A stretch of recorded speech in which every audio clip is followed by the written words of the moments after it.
Adrián Monilla, secretario general de la Flaxo, ya se encuentra con nosotros el día de hoy para hacer un análisis de coyuntura internacional. Recordemos que Adrián Monilla es internacionalista, experto en temas de la región y también del mundo. Adrián Monilla, qué gusto tenerte por tu país, luego de un largo recorrido por Costa Rica como secretario general de la Flaxo. Bueno, sí, vine a lo de Semana Santa, voy a ponerme un cucurucho y tal vez confesarme, en fin. No, es que hay feriado en Costa Rica por Semana Santa. Confesarte para el tema de las asignaciones presupuestarias de la Flaxo. Bueno, a veces tengo pocos pecados, sobre todo malos pensamientos. A veces creo que estamos en crisis, pero se me pasa rapidito. Bueno, ok, vamos al tema. La visita de Barack Obama se la ha calificado de histórica, pero el tema no es la visita. El tema es si realmente estos diálogos que ya vienen desde hace algún tiempo, tiene un derrotero y va a generar un cambio en la geopolítica del continente. Sí, lo que nosotros tenemos es un cambio parsimonioso, lento, muy bien planificado en la sociedad cubana, que tiene que ver con la construcción de un nuevo modelo económico que supone la privatización de algunas actividades no monopólicos que ya se han producido en la isla a estos momentos y que probablemente va a tener algún otro tipo de modificaciones estructurales importantes. No se sabe si Cuba va a adoptar un modelo parecido al vietnamita, por ejemplo, que viene acompañado también por reformas políticas. La Constitución cubana se ha reformado, no se pueden permitir periodos presidenciales, por ejemplo, de más de dos seguidos, de 5 años. El presidente Raúl Castro deja su mandato el 18, habrá pues un nuevo mandatario. Entonces tenemos un proceso parsimonioso pero indetenible de modificaciones en Cuba, y entre ellas la de la reconstrucción de sus relaciones con los Estados Unidos. Barack Obama fue muy enfático en el tema de los derechos humanos y en el tema de las libertades en ese sentido. Raúl Castro, en cambio, fue muy enfático en la necesidad de levantar el embargo y de la recuperación de Guantánamo o el cierre de la base de Guantánamo. ¿Tú crees que es factible que Barack Obama, de salida prácticamente, se pueda instrumentar todo esto, aquello que se ha hablado? Lo que es difícil es que en lo que le queda de mandato a Barack Obama pueda levantarse el embargo o el bloqueo a Cuba, porque depende de mayorías calificadas parlamentarias en los Estados Unidos, en la Cámara de Representantes, pero sobre todo en la del Senado. Lo de Guantánamo puede realizarse si es que hay voluntad política en el caso del presidente Obama. Lo de las reformas políticas cubanas dependen más del régimen cubano, y hay una agenda que está en este momento siendo atrasada, porque en el próximo mes tenemos el Congreso del Partido Comunista Cubano, que va a ser histórico porque se tratarán probablemente esas reformas. Y la voluntad del gobierno estadounidense como del cubano de reconstruir su relación está presente. ¿Realmente crees que puede haber un cambio político al interior de Cuba? El modelo económico parecería que ya tiene una hoja de ruta establecida, pero el tema del cambio del modelo político, ¿tú crees que puede haber un cambio radical? Recordemos que existe un unipartidismo, que los candidatos para gobernar salen del único partido que hay, que es el Partido Comunista.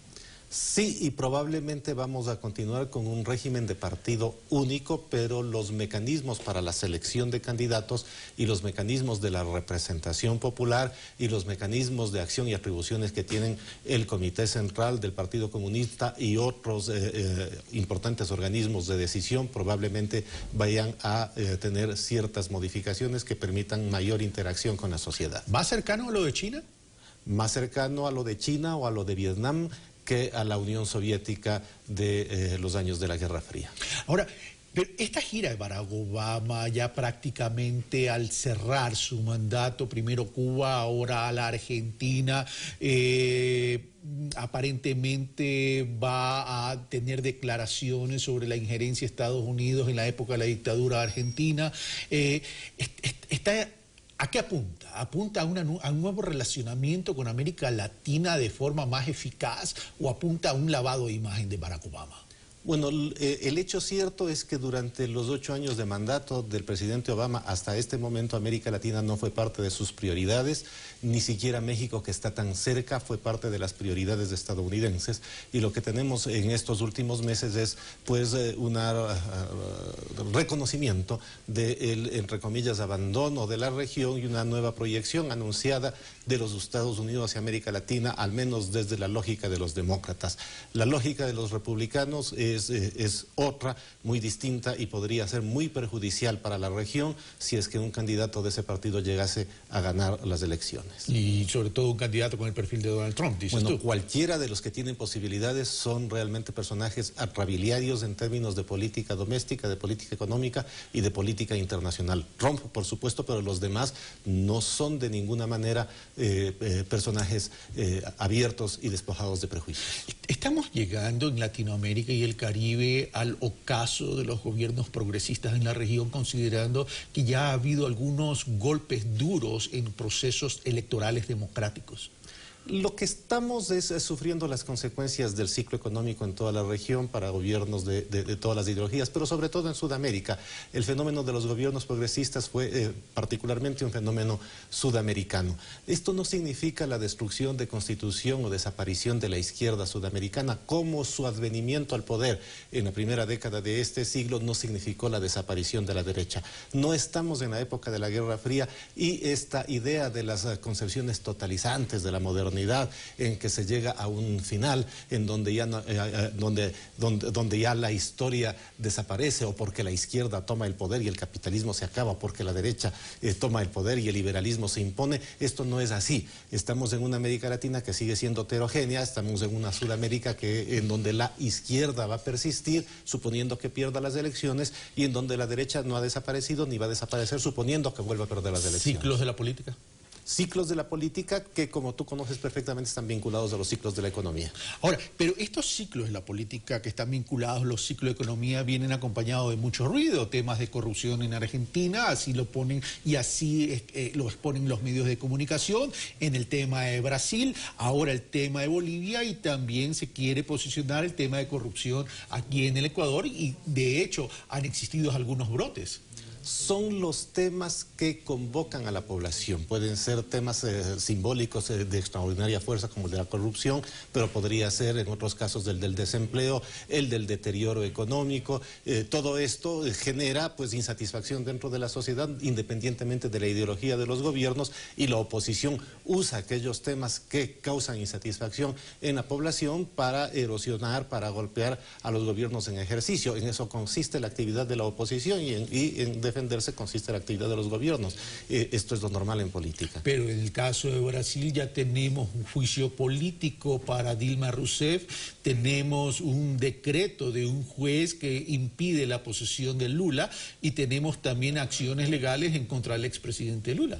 Tenemos en Brasil probablemente el caso más dramático de la disputa política en estos momentos, pero no olvidemos que hay un contexto que más allá de los hechos que solamente le toca a la justicia juzgar, y esperando que la justicia sea imparcial, tenemos un contexto de deterioro económico que genera en la población brasileña pues algún tipo de insatisfacción, que es utilizado por la oposición a partir de vectores que permiten la movilización de recursos políticos. Ahora, este tema de la corrupción, que debe estar manejado en un debido proceso judicial, genera mucho ruido y de pronto nos distrae en los temas de fondo, independientemente que debe ser tratado por la justicia, y la justicia los tiene que resolver.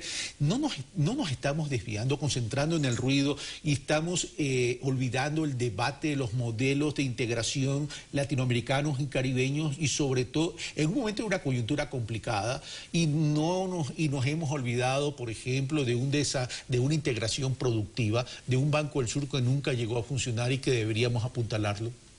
Bueno, pero por ejemplo en el caso brasileño fue el gobierno brasileño progresista el que no apostó, por ejemplo, al Banco del Sur, y son los gobiernos de los distintos países los que no han apostado a que los mecanismos de integración política como CELAC o como UNASUR se conviertan en mecanismos de integración económica. No pueden convertirse en mecanismos de integración económica porque los modelos de desarrollo son distintos. Un modelo aperturista como el peruano, el colombiano, el chileno o el mexicano no es compatible con modelos proteccionistas como los de los países países de Mercosur, como el de Ecuador, como el de Bolivia. Entonces es muy difícil una integración cuando el modelo de desarrollo y las premisas económicas que sustentan las políticas son diferentes. La integración económica en ese sentido, mientras unos quieren la apertura y otros quieren la integración para protegerse, es muy difícil. Pero en medio de todo eso, Ecuador tiene una particularidad, que tiene una economía dolarizada y no tiene mucha capacidad de maniobra. Entonces, ¿qué hacer? Tenemos 3 países en América Latina que formalmente están dolarizados, que son El Salvador, Panamá y Ecuador, y tenemos varios otros en donde el dólar es moneda de uso corriente, casi todos los países centroamericanos, varios países sudamericanos. Lo que nosotros tenemos en el caso de varios países de Sudamérica, sobre todo, es una crisis económica que es el resultado del desbalance, del desequilibrio del comercio. Lo que exportan es bastante menor en términos de sus ingresos a lo que están importando. Ahora, vamos para Europa.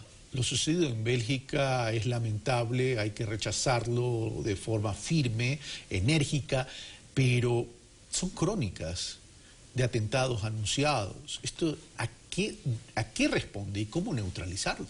Bueno, estamos viviendo una guerra persistente en el Golfo Pérsico y en el Oriente Medio, una guerra que ha sido estratégicamente muy mal procesada, sobre todo por parte de los gobiernos de los Estados Unidos y sus aliados europeos, desde la invasión a Irak, que ha destrozado la región, que ha desactivado el tejido social en la región, que ha generado entonces las condiciones para que surjan múltiples, no es un solo grupo, son centenares de grupos radicales que miran en los países europeos y en Occidente un rival que les ha atacado y que reaccionan de una manera inhumana con estos atentados que por supuesto son repudiables y que causan básicamente la baja de civiles. Pero esos son los antecedentes de lo que ha sucedido. El tema es, ¿va a generar un cambio o si seguimos acciones generan reacciones? Tienen muy pocas posibilidades de generar un cambio inmediato los estrategas militares estadounidenses y europeos.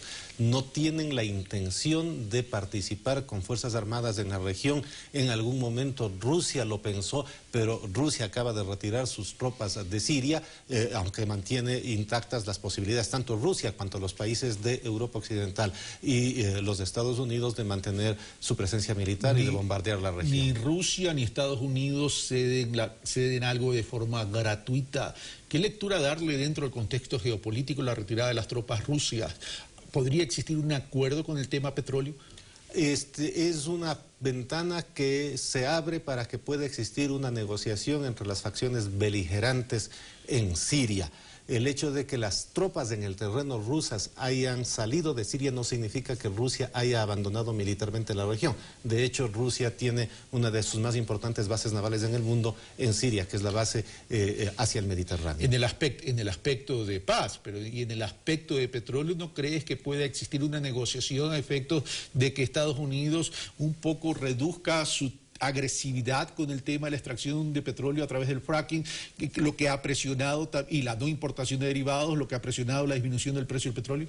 El fracking es uno de los elementos importantes, pero no es el único. Probablemente en términos estructurales el más importante es la reducción global de la demanda como consecuencia de la retracción de la principal economía demandante, que es China, que a su vez se contrae a partir de la crisis del 2008 de las economías financieras de Occidente. Adrián Bonilla, muchas gracias por estar con nosotros. Encantado. Y bienvenido de nuevo al Ecuador, aunque sea por un tiempo corto.